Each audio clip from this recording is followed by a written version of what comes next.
Masih bersama saya Budiman Tanrujo di Satu Meja Forum. Ke Mas Didik Mukrianto, Mas, jadi kalau Satpam itu 1,6 juta dan kemudian akan seragamnya akan diganti dan kemudian juga nggak tahu itu menjadi beban siapa. Tapi pertanyaan saya kemudian adalah apakah sekarang memang momentum yang tepat ya di tengah situasi yang tadi ada polarisasi yang cukup tajam, memori soal Pam Swakarsa kemudian diluncurkan sekarang?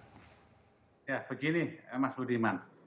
Saya memahami kebijakan ini, coba mengerti bagaimana dengan konsep Polri untuk melibatkan publik di dalam menjaga keamanan ketertiban gitu. Karena partisipasi publik ini menjadi penting. Tidak mungkin kemudian polisi melakukan law enforcement atau polisi melakukan tanggung jawab menjaga keamanan itu secara sendiri.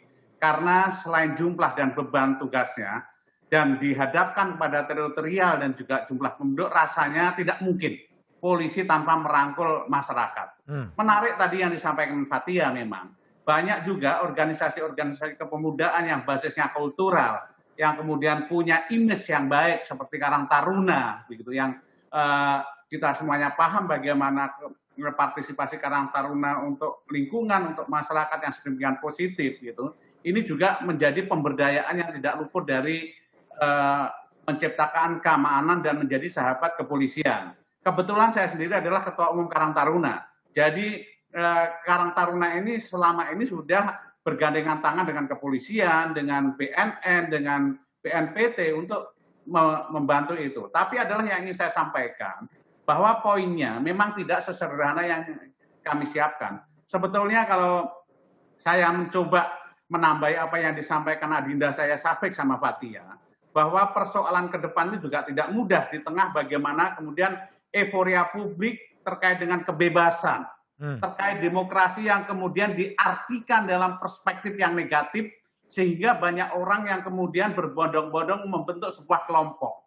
Nah, kelompok itu belum tentu ditujukan untuk sesuatu yang baik, kemudian dijadikan alat legitimasi untuk berkumpul, untuk melakukan kegiatan-kegiatan yang negatif. Nah, kalau itu kemudian ke depan, kelompok-kelompok demikian kemudian diintegrasikan menjadi bagian atau salah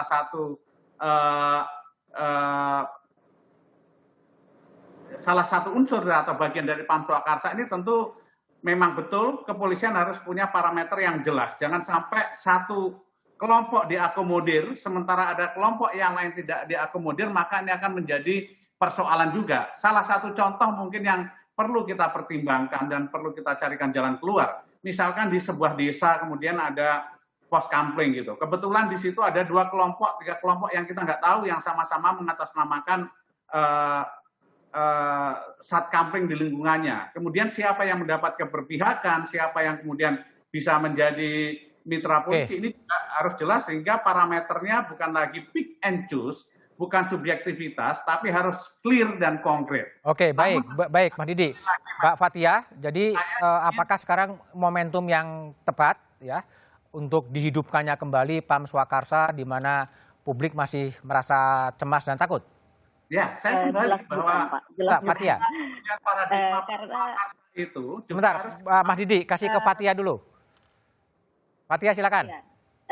Jelas bukan merupakan momentum yang tepat karena itu tadi tidak ada urgensi, tidak ada sebuah situasi di mana kita di dalam posisi perang ataupun lain sebagainya, karena di dalam standar PBB itu sendiri terkait soal pemolisian saja sebenarnya pembentukan Pam Swakarsa atau yang bisa kita bilang merupakan dalam tanda kutip paramiliter ataupun kelompok-kelompok pro pemerintahan ini seharusnya ya dibentuk ketika misalkan memang dalam situasi konflik. Dan saya ingin bertanya, apakah sebenarnya Pam Swakarsa ini dibentuk karena kita dalam keadaan konflik? Saya rasa tidak gitu. Karena kita tidak dalam situasi yang genting, kita tidak dalam situasi yang tercerai-berai, dan ketika misalkan terdapat banyak aksi massa ataupun demonstrasi dan lain sebagainya, justru itu merupakan sebuah demokrasi yang sehat karena setiap orang bisa mengutarakan pendapatnya dan itu merupakan sebuah esensi dari kehidupan berdemokrasi. Dan jika Pam Swakarsa ini dibentuk untuk penegakan hukum dan lain sebagainya, justru ini bertolak belakang dengan pernyataan Bapak Listio Sigit di mana harus ada restoratif justice, lalu juga hukum yang tidak boleh tajam ke bawah. Tetapi dengan dibentuknya Pam Swakarsa, pada akhirnya rakyat kembalilah yang akan menjadi korban dari penegakan hukum yang tajam ke bawah. Jika ada Pam Swakarsa, lalu akan semakin banyak lagi pelaporan-pelaporan kepada kepolisian terkait soal penyalahgunaan ataupun tindak pidana lainnya. Ya, kita juga harus lihat situasi di lapas-lapas kita hari ini yang sudah terlalu penuh, sudah overcrowded, dan bagaimana soal itu gitu. Akan semakin bertambah lagi dan akan semakin banyak lagi. Baik, Fathia. Baik, saya minta ke Brigjen Rusdi. Jadi masih ada pro kontra, masih ada trauma dengan masa lalu. Sehingga apa yang akan dikerjakan oleh kepolisian? Apakah memang akan tetap mewujudkan gagasan PAM Swakarsa atau gimana, Pak? Yang jelas kami menghargai pendapat dari publik ya tentang PAM Swakarsa ini. Yang pasti pemantapan dari potensi-potensi yang ada di masyarakat ini tentunya menjadi sesuatu yang harus Polri lakukan dalam rangka bagaimana meningkatkan kualitas situasi Kamtibmas di masyarakat yang tentunya akan juga berdampak terhadap kualitas hidup masyarakat itu sendiri. Kami akan tetap menjalankan dan tentunya akan membuktikan hal-hal yang menjadi sesuatu keraguan-keraguan dari masyarakat.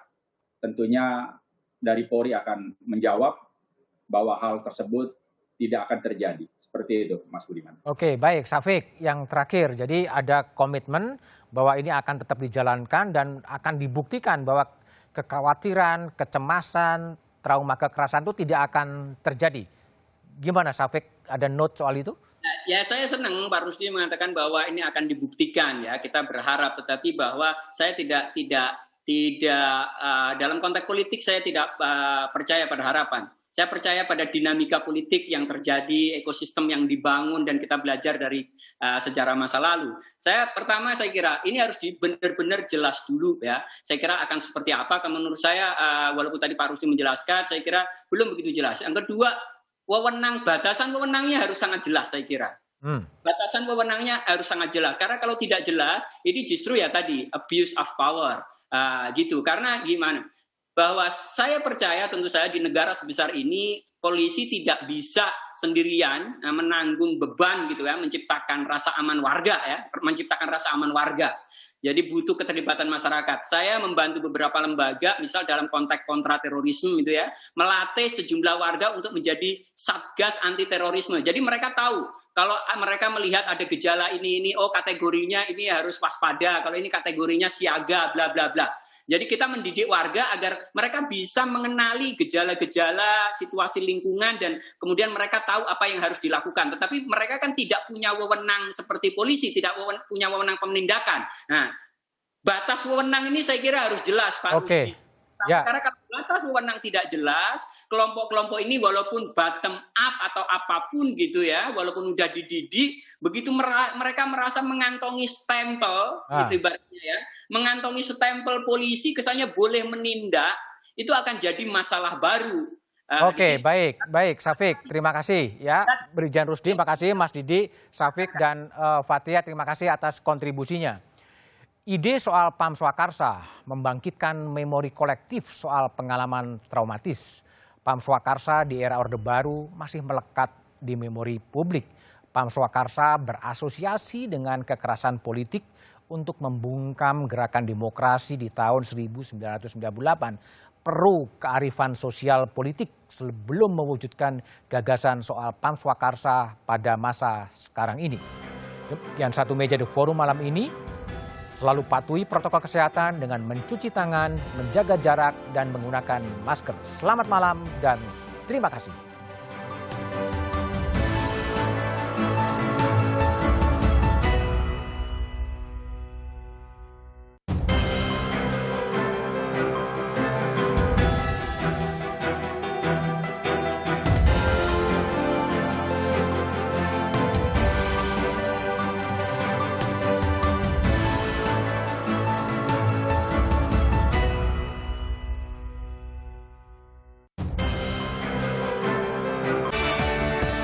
Dapatkan ragam informasi lewat portal video berita pertama di Indonesia yang menampilkan breaking news,